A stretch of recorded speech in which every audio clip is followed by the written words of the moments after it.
Okay, good morning. Okay, good morning. So may I request some of you, if you're available to open your camera, please open it. Okay. Then we will start our reflective discussion for this morning. Yeah, waiting for the others because just excited. I will send now the link in our group chat.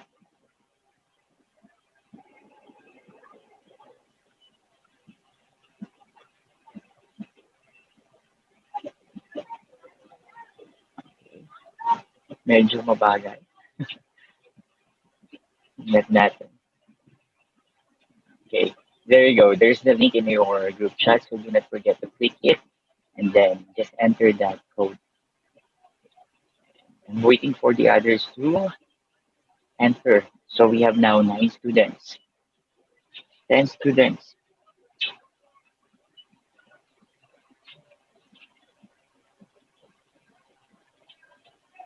Okay, 11.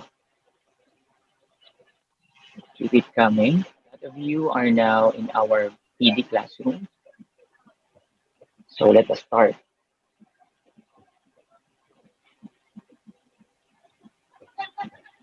Just join inside our class code or our link, and then you will not be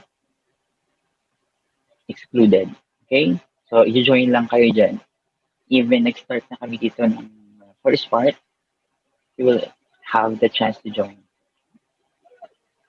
Okay, so good morning everyone, and we are going to tackle about part 3, week number 4, based on what we have discussed last time in our flip classroom. So before we formally start, may I call in bosses to lead us in a short prayer?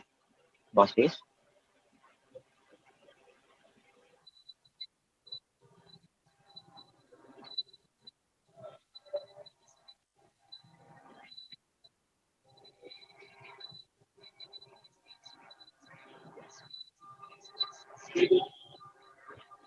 Mhm.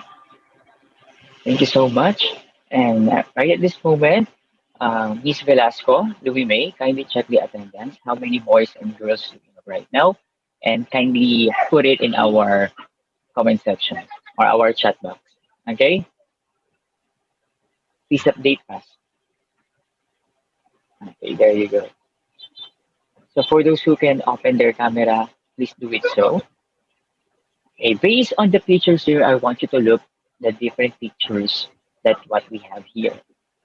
And please be very observant because these pictures are connected to our beautiful topic for today. Because actually we have two topics, but it is merged already based on the pictures here.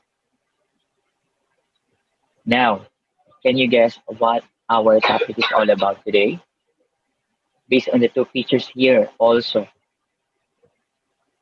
Now, can you type your answers? It's all about what?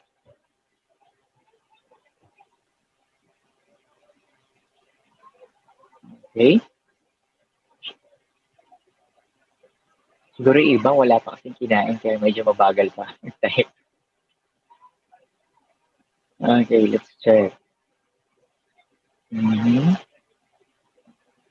Most of you, pare-parehas ng sagot.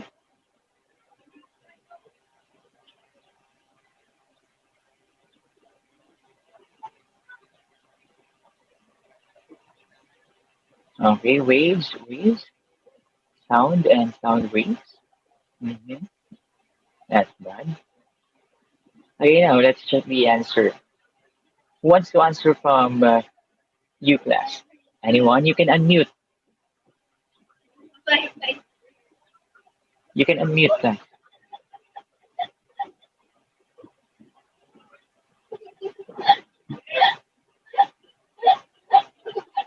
Excuse me, meron akong observation. Hinaan nyo lang saglit. Okay, you can unmute. What is our topic for today? Okay, let's check it. Okay, very good. Carlo, Luis, and that will be our focus this morning. And first things first, I want to know how are you feeling today? Kindly encircle what are you feeling right now. Kahit yung iba sa inyo hindi pa nakakakain, ang iba kagigising lang. Okay, mostly masaya naman yung iba. Okay, thank you so much for your responses. Okay, let's just have a short review based on the previous topics that we had this first week, second week, and third week. So all you have to do is to identify the following pictures and choose your answer in the box below. So here inside the box are the different selection that is related to our previous topic. So based on picture A, picture B, picture C, I want you to identify them and type your answers now. So I will give you a minute or two for you to type it. And let's check your answers.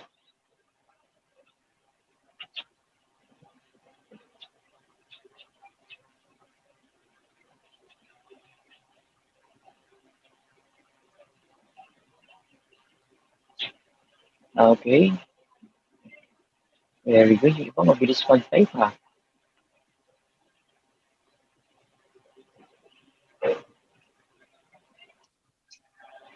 Okay, thank you. Okay, thank you so much. Dalawa na yung nakakapagsagot at nakakatapos. How about the others? You can unmute and say done if you are already through. Okay, so let's check. Picture letter A is all about circular motion. Very good. Letter B is an example of a pie graph. And graph letter C is an example of graph of acceleration. Good job. Very good. Okay, it seems that you are already familiar with the previous topic. Now, let's have a picture lecture based on the flip classroom that we had last time. So, based on what you have watched, based on the things that you already know about that topic, I want you to look at the pictures here. What do you think the first picture is all about? Anyone? You can unmute. Ano sa tingin niyo yung first picture natin dyan? Again? Okay. Pakikompleto. Pakikompleto nga. Waves. Again. Okay, very good. Waves carries energy. Why? Ano ba yung first picture natin? Sa nakita nyo, what is that first picture all about? Anong meron dun sa first picture? Earthquake. Okay, very good. Paano nyo nasabing may energy ang earthquake? How do you say so? That earthquake has an energy. Ano napansin nyo sa first picture?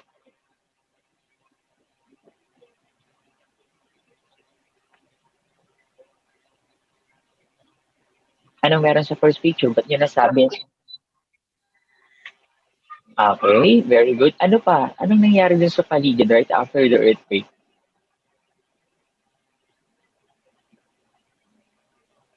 Ano nangyari?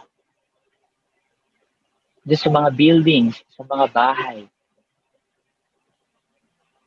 Paano nyo nasabing may energy yun? Look at the surrounding. Okay, very good. Ibig sabihin, it's very destructive. Di ba? Kaya nga siya may energy. Hindi naman class.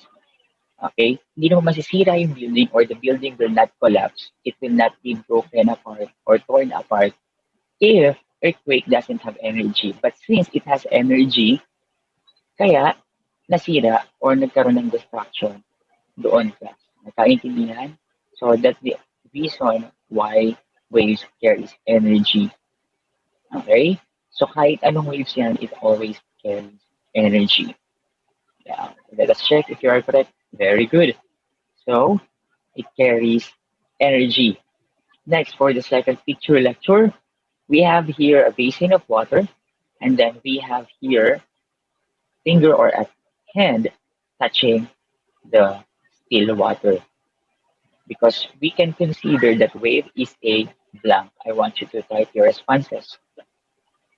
Okay, so we have disturbance here,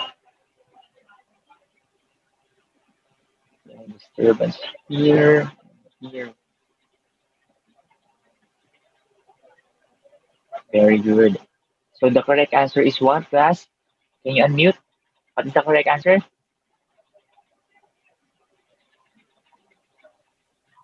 Okay, disturbance. Okay. So pag sinabi natin disturbance, based on our example, is what? What happened, class? Bakit siya naging disturbance? Based on our picture. Anyone? Why is it a disturbance? It's okay, you can explain it in Tagalog. Okay? Anyone? Bakit siya naging disturbance? Okay. Okay. Medium moves from one place to another. Bakit nag-move yung medium? Yung medium natin dyan, yung liquid. Bakit sa tingin niyo nag-move? Anong nangyari? Bakit ba nag-move yung tubig? Di ba nagkaroon ng wave sa water? Why? Anong nag-cause? Anong dahilan? Anyone? Based dun sa picture, bakit pag gumalaw?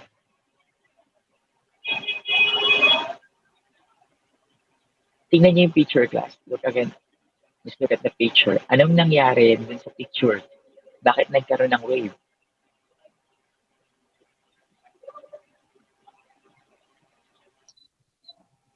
Okay, the hand moves the water. It's because of that hand. Ibig sabihin, yung hand na yon yung nag-cause kung bakit nagkaroon ng wave. Nagkaintindihan? Ibig sabihin, may pinagmumulan ang wave. Okay? Did you get it? For example, nagkaroon ng tsunami. Tsunami is a very, very big wave. Okay? So, hindi naman magkakaroon ng tsunami ng biglaan. Right? Anong nagiging cause ng tsunami, class? Anong meron sa ilalim ng dagat? Okay, very good, Jazara. Nagkakaroon ng earthquake under the ocean or mismo sa ocean floor. Okay, under the sea, kaya nagkakaroon ng tsunami. Yun yung nagkakos ng wave. Maliwanag? Okay, very good. So let us proceed to the next one.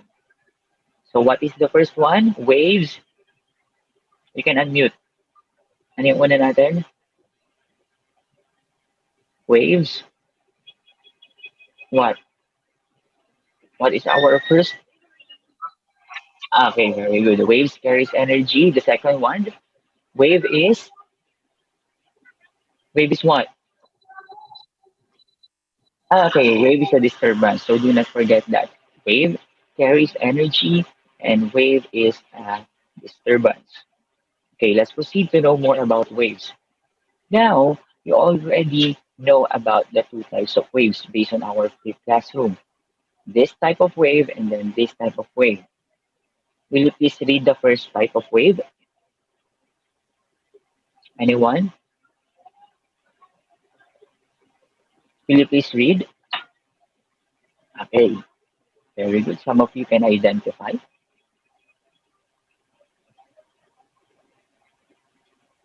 Then I will ask someone who will read, and then right after that, state your answer to the question.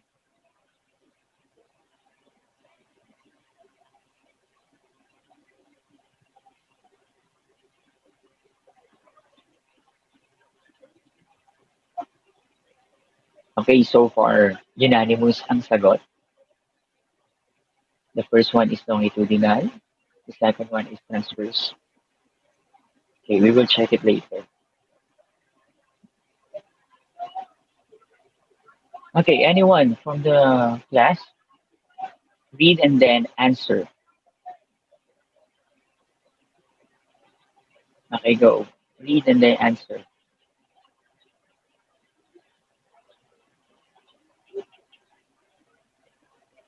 Aaron, read and then answer. Aaron, are you here? Aaron?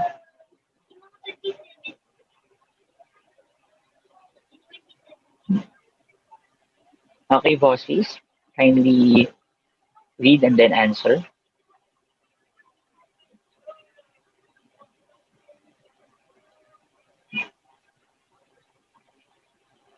Okay, bosses. Kindly read and then answer.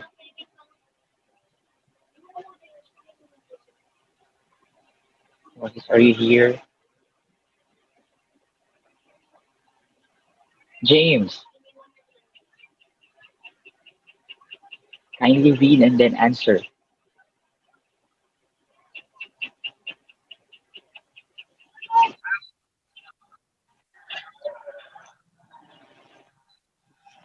Okay. What is the answer?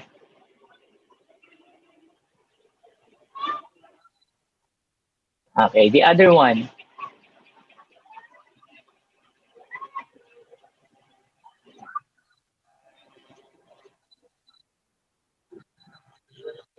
What do you think is the answer? Okay, very good. So all of your answers here are correct. So the first one is a longitudinal wave. The second one is a transverse wave. Okay, there you go. So these type of waves are longitudinal and transverse. So longitudinal, it moves left and right, and coils move left and right too. On the other hand, transverse wave moves up and down, and coils move up and down too. Okay, so take down notes of those different terms as well. And now we are going to identify the different parts as we see this diagram. So we are going to identify the name or the different parts of this wave. Okay, so we have letter A here, we have letter B, letter C, letter D, and then letter E. I want you to identify this one based on our video lesson last time. Just type your answer, and if you are done, do not forget to unmute and then say done. Okay, very good. Ang bilis ah. Bilis mag-type dalawa.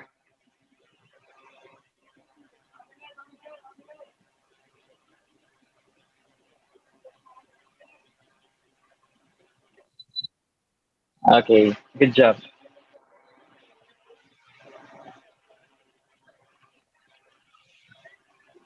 Okay, then let's just wait for a minute. Yeah.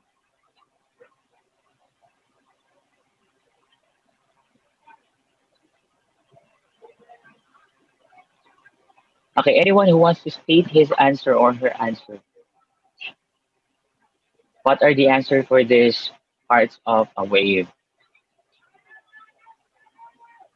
Anyone? Siron.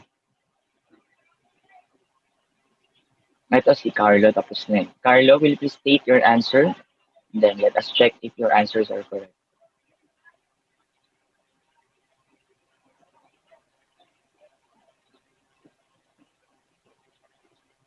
Go ahead. A is crest. Okay, letter B, trough. Letter C, amplitude. Letter D, wavelength. And then letter E. Okay, very good. So based on the answers of your classmate, so letter A is crest. That's good. Graph. Letter B, amplitude, wavelength, and then line of origin. Okay, good job. Now you are already familiar with the different parts of the wave. Now, based on the label or the name or the part of the wave here, I want you to know that you can describe the following parts. Now, looking at our diagram, crest is what? Ano kaya ang crest? Base dito. Kasi tama yung sagot niya, right? So letter A, that's crest. Letter B, that's trough. Okay, let us look at letter A. Crest is what of a wave? It is.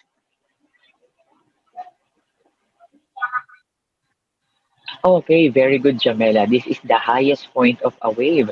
Now, Jamela, kung ang crest ay highest point ng wave, how about trough?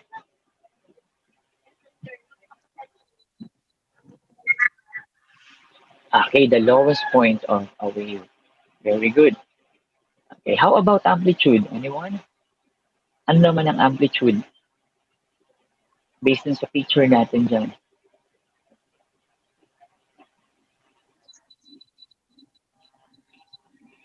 Okay, very good. It is the distance between the line of origin and the crest of a wave or a trough of a wave. So, pwedeng sa crest, pwedeng sa trough ang distance ng amplitude.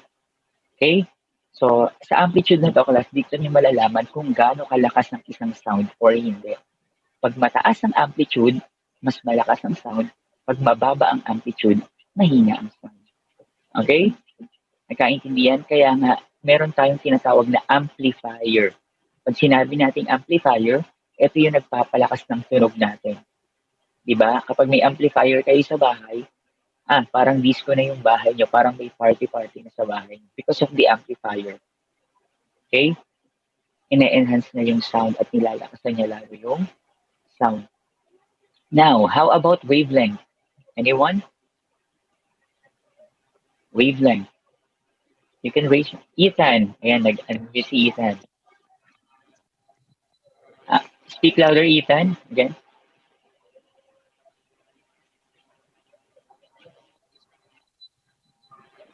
Okay, very good. It's the distance between two consecutive crests or two consecutive trough.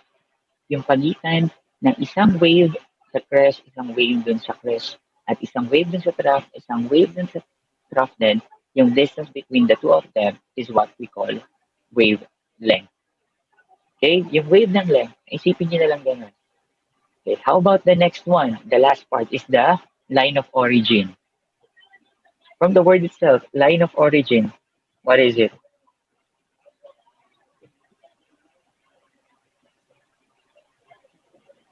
Okay, the floor, Condesa.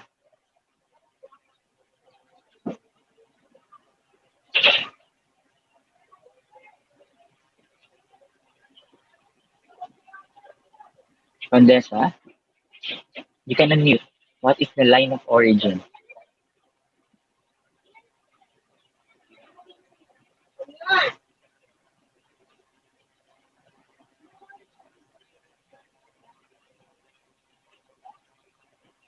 Sira ata ang mic ni Condesa, pero nakataas ng kamay. Okay, Jamela. Ayun, very good. This is the what? This is where it all started. Very good. So, diyan nagsisimula ang original position of the medium kung saan nag-start yung wave. Okay, very good. So, crest is the highest point of a wave. Trough is the lowest point of a wave. Line of origin signifies the original position of the medium. Wavelength, distance between two consecutive crests or trough. Amplitude is the distance between the line of origin to a crest or a trough of a wave. Good job. So, now let us apply if these sounds is helpful or harmful. Am I clear?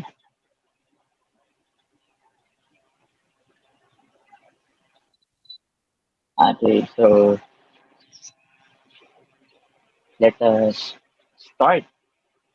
Based on the speed of sound waves of 0 degrees Celsius, observe the table below and identify the relationship. I will give you 2 minutes for this one. Look at the materials, the example materials here, and on the other column is the speed in meters per second of those materials. Okay, go.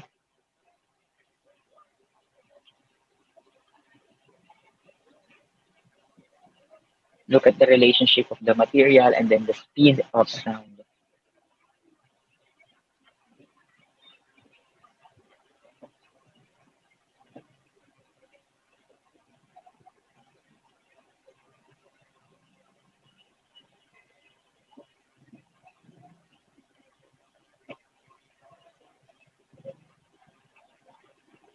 Okay, so any observation class first on the materials? What are those materials made of?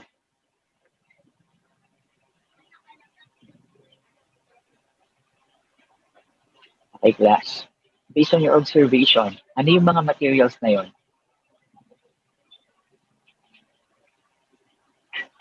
Anyone?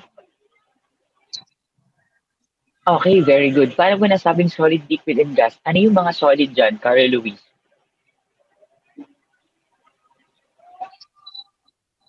Okay. Ang iron and aluminum, what kind of solid are they?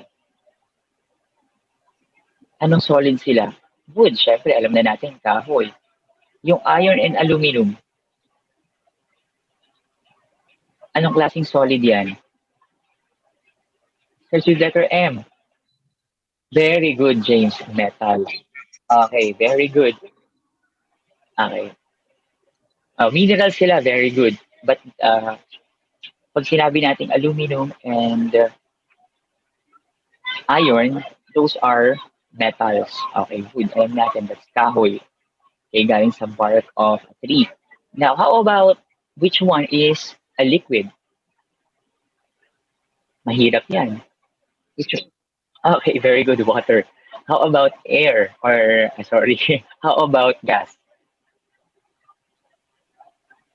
We have air and hydrogen. Very good. Hydrogen and air. Those are examples of solid, liquid, gas material. So sa tingin nyo, class, the question is this. Based on the table, sound travels fastest in solids. True or false? Okay, very good. Nagaan kita. How about the other? What are your answers? How about the others? What are your answers? So here we have 7 true, 8 true. Okay,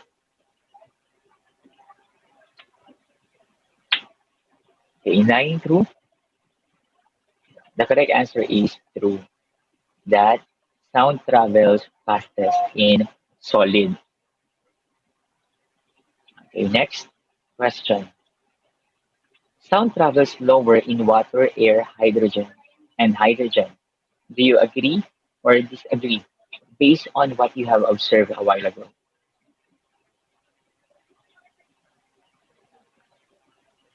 Tingnan natin ha. Kanina sinabi natin, mabilis sila mag-travel or ang sound waves mabilis mag-travel sa solid, especially sa metal. Okay? Pero how about air, water, and hydrogen? Do you agree that they are slower when it comes to traveling?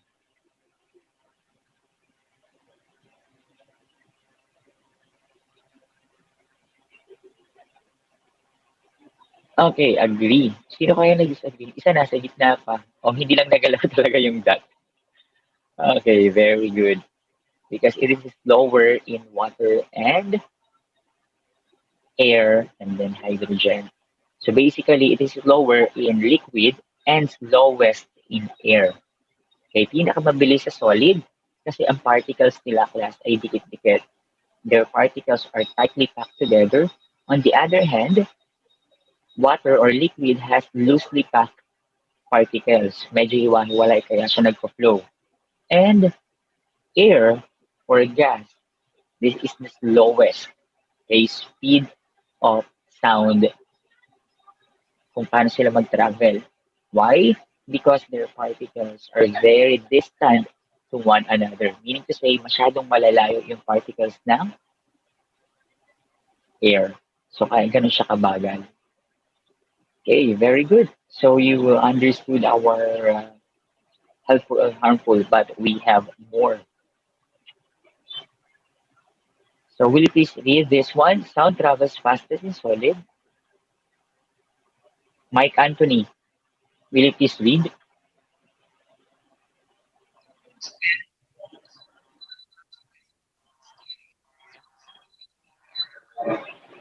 Okay, okay, Okay, so hindi naman makakapag-travel ang sound class if it is inside a vacuum. So pag sinabi natin vacuum, it is a glass container without air inside. Nakita niyo to? Okay, air pumped out. Ibig sabihin, yung air dun sa loob ng container na yan, tinanggal. Liwanag? So, kaya siya naging vacuum. So, the sound wave cannot travel there. So, kahit anong alarm ng alarm clock ninyo, class, it will not be heard. Hindi kayo magigising at hindi niyo siya maririnig. Because sound waves needs medium to travel. Pag sinabi natin medium, ano yung medium na yon? Solid, liquid, and gas. Okay, ano yung mga medium? Anyone? Ano yung mga medium natin na tatlo para makapag-travel ang sound waves?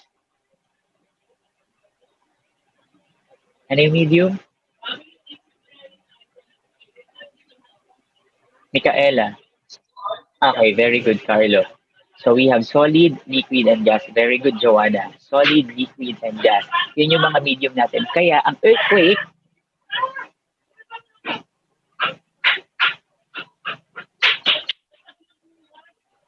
okay, kaya ang earthquake, nagkakaroon tayo ng earthquake because of the, what? The wave there is traveling through the surface or underneath the ground. Kaya rin nagkakaroon tayo ng mga tidal wave, nagkakaroon din tayo ng mga tsunami because it can travel there. Those are examples of longitudinal wave. Okay? Good job. Let's get it on to the next one. Now, are you familiar with these two animals? Familiar kayo dyan? Ano yung mga animals na yan? They are what? Okay. Okay, very good. Familiar naman pala kayo eh. Siguro sa picture, sa video. Pero maganda pag nakita ka class ng dolphin. Ayan, tsaka ng bat. Talaga. In real life ha, may nakakita na ba sa inyong dolphins and bat in real life? May nakakita na ba sa inyo? Wala pa. Ayun, very good. Nakakita na kayo. Maganda makakita, especially ng group of dolphins. So yung pads nila, ang dami nilang nagtatalo na sa tubig kung makikita nyo. So, these two animals are very, very special because both dolphins and bats uses blank to locate places and foods as well. They use sound. Ano yung sound na yun? Okay, very good. That sound is called echolocation. Ito wala pa. Echoso. Anong echoso? Okay, that's echolocation. So they use echolocation for them to be able to find their food and at the same time go from one place to another. Okay. So ang kailangan kasi nun class, as you can see here in the picture, they release the sound waves. Okay, and then kapag may tinamaan itong example food in this picture, so itong food na to class ay magbabounce back yung kanyang sound wave din and then mare-receive ito ng bat or ng dolphin so that they will know that they have food to get in that particular area. Or for example, may tree sa bat, di ba? Dahil they are blind. Bats are blind. So they cannot use their eyes for them to be able to see. So sa loob kasi ng cave, madilim. Usually kasi class ng mga hayop na nasa loob ng cave, they are all blind. So ang mangyayari doon, they use the echolocation kung meron man nakaharang sa gitna nilang bato or trees and whatsoever. Same as with the dolphin. Okay, and that is their adaptation. So the correct answer, they use echolocation. Okay, next. So we have here two pictures. This one, a female and a male undergone what type of test? Ano kayang tinitest sa kanila? Blank used to detect objects inside our body.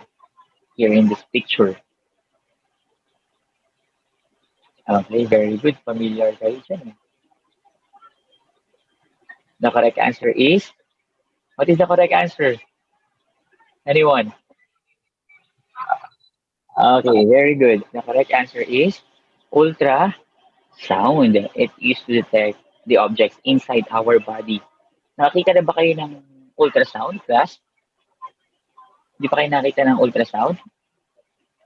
Or, okay, iba siguro nakakita na, no? Yung mga nakita yung mga nanay nila na buntis and then they go to their physician or to their doctor, di ba?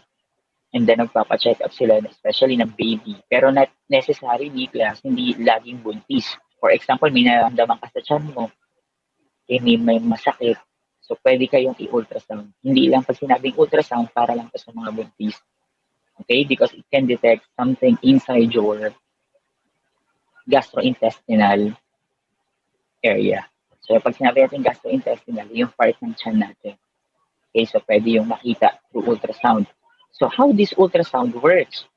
So, ultrasound works like this one. So, ito yung ginagamit nila, yan yung hawak-hawak ng nurse dyan. So, that is the transducer probe. That is the sender and at the same time, the receiver. So, mag-send ito ng sound waves. Pero ultrasound ito, class. Hindi nyo na maririnig to.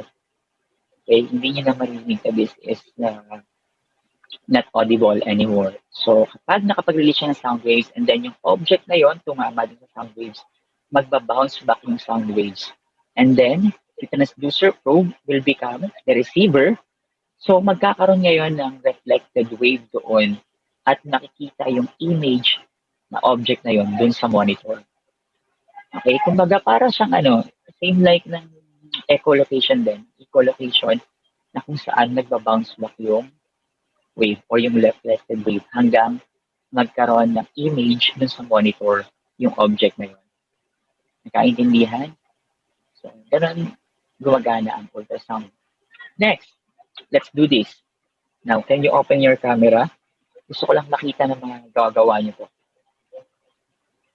Will you please open your camera, class?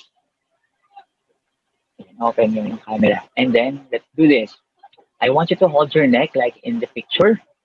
Then, state your whole name. Observe what happened. Okay, try nyo. Sabihin nyo, magsalita kayo. Go ahead. Yan. Magsalita kayo, hahawak nyo to. State your whole name. Now, what did you feel in your fingers or in your hands? May naramdaman ba kayo? Okay, very good. Okay, good job, vibration. Kaya pa every time na nagsasalita kayo, class, nagva-vibrate ang inyong vocal cords. So, that's very good because sound is produced when object vibrates. So, pag laging may vibration, class, may sound. Automatic yun. Okay? So, our voice is very important for us to communicate. So, ito yung vocal cords natin, class. Yung vocal cords natin na yan ay nagva-vibrate para makapag-produce tayo ng sound.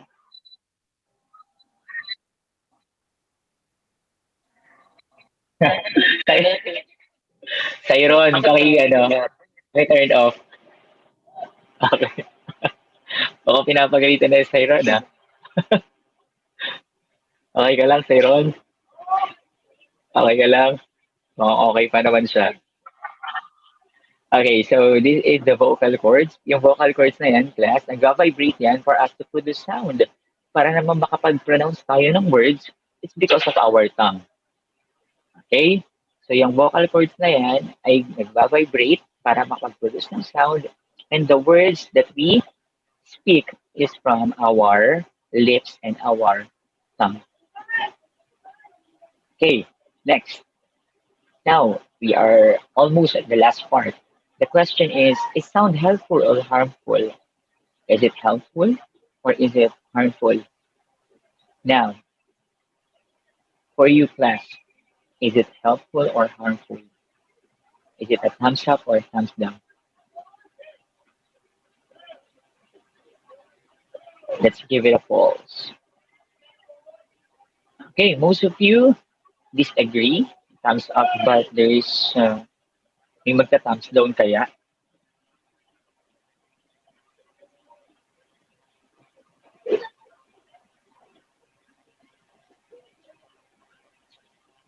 Okay, may nag-thumbs down. Bakit kaya? Sino yung nag-thumbs down? Ano, wala na yung thumbs down na. Wala magdi-disagree, puro helpful lang ba sa tingin nyo, class? Puro helpful lang ba? Anyone? Why, Carlo? Why? Bakit siya nagiging harmful? Because of very good, very loud sound that is called noise. Okay, so hindi lagi class ay nakakatulong yung sound waves kasi may tinatawag tayong noise. This is unpleasant sound and sometimes harmful to the ear. Ano yan, for example, meron tayong mga murmuring na naririnig, yung mga pabulong-bulong na hindi na siya pleasant sa pandinig natin, di ba? And sometimes noise, these are very loud sound naman. For example, sa kapitbahay natin, nagpapatugtog ng malakas and you are having your online class. Di ba? And that is very unrespectful. So, walang respeto because you are what? You are bothering others because of that noise. And kapag sinigawan ka, for example, yung malakas na sigaw sa tenga, it can affect your eardrums as well. Traffic, isa pa sa noise yan. Okay? So, to wrap up everything, I want you to draw or type two things you have learned for today's lesson. Let me check if you understood our topic or if you have anything in your mind that you can draw or you can type. Okay. Kapit ng drawings niya. You can draw whatever you want. It's okay. As long as you understood our topic for today, based on what you are drawing right now and based what you are typing right now, it's okay.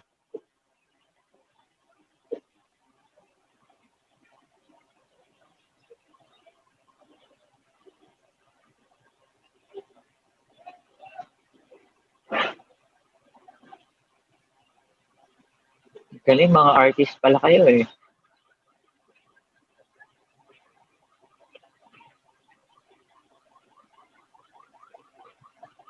Puro drawing ah.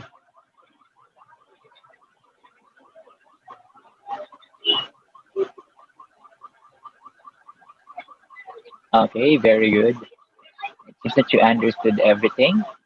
So basically, mga types of waves about vibration, harmful and the helpful sound. Okay, that's very good. So did you enjoy the lesson today, class? Let me know if you enjoyed the lesson today and if you learned something. Okay, ang dami naman na, sobrang happy. Okay, heart shape pa. But parang hindi alam mo isa. Mixed emotions pa. May mixed emotion pa. Okay, but most of you enjoyed the lesson today. Some of you are mixed emotions, as I can see. Okay, but in totality, all of you are happy and you enjoyed the lesson for today. Ayan, naririnig niyo na ba, class? Di ba? That's noise. That's noise. So if you have any questions or clarifications, do not hesitate to reach me through my social media accounts. Ayan na, nag-start na yung noise dito sa amin. It's very unpleasant. Okay, so you can reach me through my Facebook page and through my social media accounts for any clarifications. Okay, and that's all for now. Thank you and God bless you. Do not forget to eat your breakfast and see you next week. Okay, goodbye, class. Okay, goodbye, everyone. Sadan all. Goodbye, Tan Felix. Goodbye, everyone. Goodbye, Joanna. Goodbye, Carlo. Thank you for your cooperation.